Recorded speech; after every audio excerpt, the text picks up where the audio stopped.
নমস্কাৰ বন্ধুসকল, আমি সকলোৱে জানো জীৱন দুদিনীয়া আৰু এই দুদিনীয়া জীৱনত আমি কি পাইছোঁ কি নাপাইছোঁ যদি আমি আমাৰ সমাজক কৈ নাযাওঁ হয়তো কাইলৈ জীয়াই নাথাকিবও পাৰোঁ নহয়নে?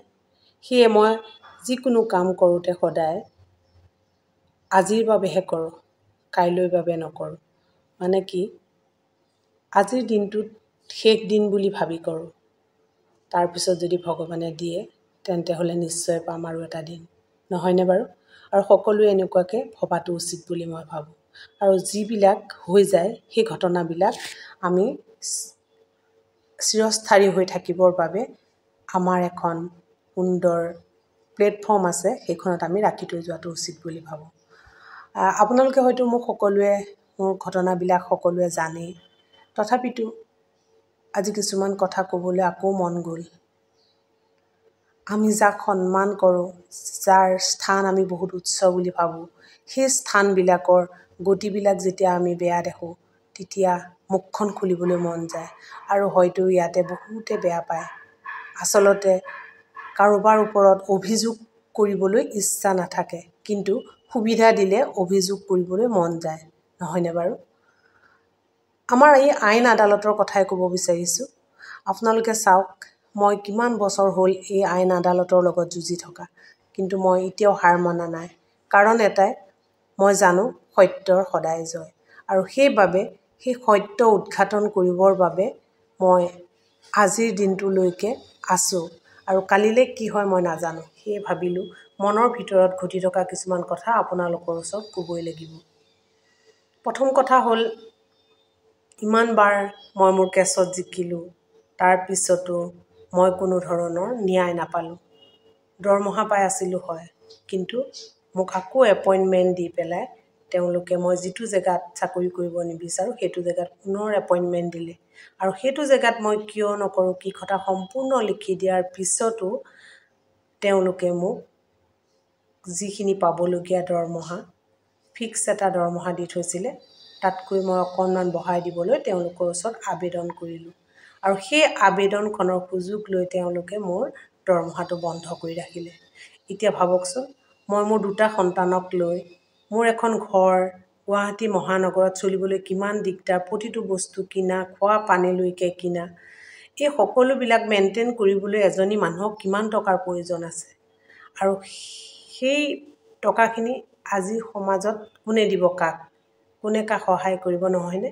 কিন্তু ভগৱানৰ সদিচ্ছা আৰু মোৰ হয়তো সৎ কৰ্মফলৰ হিচাপে মই যিখিনি বৰ্তমান সময়ত মই সুখী, কাৰণ মোৰ ল'ৰাই যিখিনি কৰ্ম কৰি আছে, মোৰ বুলি কোৱা নাই, আমাৰ বুলি ক'ব লাগিব, কাৰণ এতিয়া সি মোৰ ল'ৰা হৈ থকা নাই। জন্ম দিয়া সময়কণতহে মোৰ আছিলে, সি এতিয়া সমাজৰ ৰাইজৰ ল'ৰা হ'ল। আৰু ৰাইজে যিখিনি মৰম আশীৰ্বাদ কৰিছে, সঁচাকৈ মই আপোনালোকৰ ওচৰত চিৰকৃতজ্ঞ। আৰু তাক আগুৱাই নিয়াত আপোনালোকৰ বহুত অৰিহণা আছে। বিশেষকৈ মোৰ এইফালে জানুৱাৰীৰ পৰা দৰমহা বন্ধ কৰিছে, চলিবলৈ যথেষ্ট অসুবিধাৰ সন্মুখীন হৈছে, কিন্তু ভগৱানৰ ইমান ইচ্ছা, তাৰ ইমান ভাল কাম কৰিবলৈ ভগৱানে আৰু এজন মানুহ পঠাই দিলে, যিজন মানুহৰ নাম হৈছে অৰিজিত চক্ৰৱৰ্তী। আজি এই মুহূৰ্তত মই তেখেতৰ নাম ল'বই লাগিব। অৰিজিত চক্ৰৱৰ্তী আমাৰ লগত কোনো ধৰণৰ আলোচনা নকৰাকৈ, ভাবক, ইমান কিছুমান মহান কাম কৰিলে, তাৰ সেই প্ৰতিভাৰ জোৰত হয়তো কৰিছে এইখিনি। সঁচাকৈ কে.বি. শ্ৰাইনকো ধন্যবাদ দিব লাগিব, ভগৱানকো ধন্যবাদ দিব লাগিব। লগতে অৰিজিত চক্ৰৱৰ্তী ছাৰকো আমাৰ পৰিয়ালৰ পৰা শতবাৰ প্ৰণাম যাচিছোঁ, কাৰণ আপোনাৰ ইমান ডাঙৰ এটা অনুষ্ঠানত তাক ইমান সুন্দৰকৈ গান গোৱাই ইমানখিনি আগবঢ়াই নিব বুলি আমি কেতিয়াও ভবা নাছিলোঁ। তাৰ ৩-৪টা গান আপোনালোকে ৰেকৰ্ডিং কৰিছে বুলি শুনিব পাৰিছোঁ, আৰু সেইখিনিত যিমানখিনি টকা খৰচ কৰিছে আপোনালোকেই কৰিছে। সঁচাকৈ আপোনালোকৰ মহানুভৱতাক কেতিয়াও আমি পাহৰাটো উচিত নহ'ব। আনফালে মোক লৈ মোৰ আজি 99ৰ পৰা যিমানখিনি শ্ৰম ত্যাগ কৰিলোঁ, সেই অনুষ্ঠানটোৱে মোক লৈ কেনেকুৱা ধৰণৰ চলনা কৰি আছে আপোনালোকে নিশ্চয় জানে। নেক্সট হ'ল কি, ছোৱালীজনী বহুত নাচিবলৈ আগ্ৰহী, কিন্তু তাইক নাচিবলৈ মোৰ হাতত আৰ্থিকভাৱে মই টনকিয়াল নহয়, কাৰণ আপোনালোকে জানেই বৰ্তমান সময়ত কিমান খৰচ। কিন্তু দৃঢ়তা আৰু সততাৰে মই আগবাঢ়ি তাইক আজি নাচিবলৈ আগবঢ়াই লৈ গ'লোঁ। আৰু আপোনালোকে দেখিছেই সততাৰ ফল মিঠা, আৰু এই মিঠা ফলবিলাক মই নিজেও খাইছোঁ আৰু আপোনালোককো দিবলৈ চেষ্টা কৰিছোঁ। আৰু আপোনালোকে বহুত মৰম স্নেহ আশীৰ্বাদ দি তাইক আগুৱাই লৈ গৈছে। আমি সকলো আপোনালোকৰ ওচৰত চিৰকৃতজ্ঞ। সঁচাকৈ এইবোৰ ভাবিলে বৰ দুখ লাগে। একেলগে যুদ্ধ কৰিছিলোঁ, একেলগে আমি এই অনুষ্ঠানটোৰ কিছুমান বেয়া কামৰ বিৰুদ্ধে মাত মাতিছিলোঁ, কিন্তু সকলোৱে মোক আধা বাটতে এৰি সকলোৱে নিজৰ নিজৰ কৰ্তব্যত লাগি গ'ল। মই বেয়া পোৱা নাই তেওঁলোকক, কাৰণ তেওঁলোকে কৰ্তব্য কৰিবই লাগিব, তেওঁলোকৰ ঘৰখন চাবই লাগিব, তেওঁলোকৰ পৰিয়ালক পোহপাল দিবই লাগিব, নহয়নে বাৰু? কিন্তু মই কিবা অচল অতৰ হৈ ৰ'লোঁ। মই এই ভুলখিনি মই মোৰ বিবেকেৰে বন্ধ কৰিবলৈ বিচাৰিছিলোঁ আৰু আমাৰ প্ৰাপ্যবোৰ ল'বলৈ বিচাৰিছিলোঁ। আৰু মই সেইকাৰণে সজোৰে মাত মাতি আজিও দৃঢ়তাৰে মই যুদ্ধ দি আছোঁ। আৰু মই আশা কৰোঁ এই মাহৰ ভিতৰত অহা মাহলৈ মই এটা সুফল পাম। আৰু মনতে বহুত ভাবিছিলোঁ মোৰ ভতিজাজনীকো সহায় কৰিম, তাইক এটা সুন্দৰ কলেজত পঢ়াম, লগতে তাইৰ শিল্পী মন এটা আছে আৰু তাইক মিউজিক স্কুলত আনিম বুলি। কিন্তু মই থমকি ৰ'বলগীয়া হ'ল, কাৰণ এটাই, মোৰ দুটা ল'ৰা ছোৱালী সতি মোৰ দৰমহা নাই। কি এক সমস্যাৰ সন্মুখীন হৈ মানে সমস্যা বুলি ঠিক নকওঁ, বৰ্তমান সমস্যা নাই, কিন্তু ভৱিষ্যতটো মোৰ হাতত নাই। কালিলৈ মোৰ কি সমস্যা হয় মই নিজেই নাজানো। সেয়ে মই থমকি ৰ'বলগীয়া হ'ল। আছোঁ মই তাইৰ সহায় হিচাপে। তাই য'তেই নাথাকক, য'তেই নপঢ়ক, মই তাইৰ যি প্ৰতিভা আছে তাক মই চেলুট জনাওঁ, আৰু মই যিমান পাৰোঁ সহায় কৰিবলৈ চেষ্টা কৰিম। কাৰণ মানুহে মানুহৰ বাবে, নহয় জানো? সেয়েহে ইমান বাধাৰ সন্মুখীন হৈও আজি বহুত দুখ লাগিছে।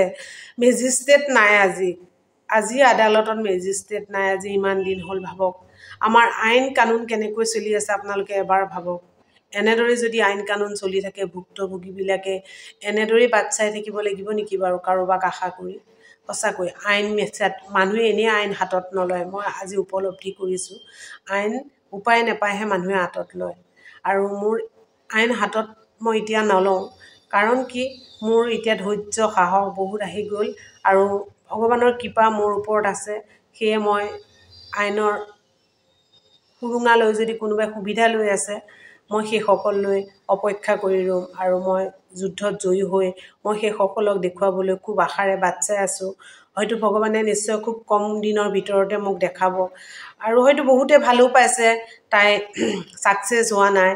বিশেষকৈ মেনেজমেণ্টে হয়তো ভাবিছে তাইক হাৰেছমেণ্ট দিছোঁ। কেতিয়াও নাভাবিব। আপোনালোকে মোক হাৰেছমেণ্ট দিছে যদিও মোক ওপৰলাই কিন্তু বহুত আশীৰ্বাদ মৰম আৰু আগুৱাই নিয়াত সহায় কৰিছে। সেইখিনিতে মই ওপৰলাক হাজাৰ হাজাৰবাৰ ধন্যবাদ জনাওঁ। কাৰণ মোৰ ইমান বিপদৰ সময়ত, যেতিয়া পাঞ্চালীৰ বিপদৰ সময় আহিছিলে, তেওঁক বস্ত্ৰ খুলি পেলাইছিলে ৰাজসভাত, কি এক পৰিৱেশ হৈছিলে ভাবকচোন। তেওঁ মাহেকীয়া হৈ থকা অৱস্থাত তেওঁ যেতিয়া গাৰ কাপোৰ খুলি পেলাইছিলে, সেই মুহূৰ্তটো এগৰাকী মহিলা কিমান ভয়ানক হ'ব পাৰে ভাবকচোন।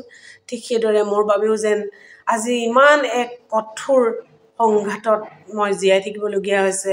বিশেষকৈ টকা পইচা মানুহৰ সাংঘাতিক এক পৰিৱেশ, নহয়নে? কিন্তু সেই সাংঘাতিক পৰিৱেশতো মই হতাশ নহৈ, মই ভয় নাখাই দৃঢ়তাৰে এখোজ এখোজকৈ আগবাঢ়ি আজি মই ইমানখিনি পাইছোঁ। আৰু আপোনালোকে নাভাবিব যে মই হতাশাত ভুগিছোঁ, মই অভাৱত ভুগিছোঁ, মই দুখিত হৈছোঁ আপোনালোকে দিয়া পানিছমেণ্টত। মই খুব সজোৰে হাত পাতি মই আগবাঢ়িছোঁ। আপোনালোকৰ এইবিলাক, আপোনালোকৰ দুৰ্নীতি, আপোনালোকৰ এই মনোবৃত্তি মই প্ৰমাণ কৰিবৰ কাৰণেই যেন মোক জন্ম দিলে, এনেকুৱা এক অনুভৱ হয়।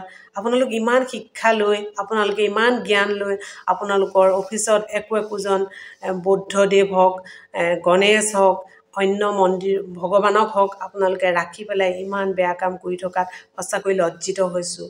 শিক্ষিত সমাজৰ বাবে মই সঁচাই লজ্জিত হৈছোঁ। আৰু শিকক আপোনালোকে এনেকৈ মানুহক পানিছমেণ্ট দিয়া উচিত। আপোনালোকে পানিছমেণ্ট দিলেও কিন্তু ভগৱানে কেতিয়াও নিদিয়ে, এইটো মনত ৰখাব। ধন্যবাদ।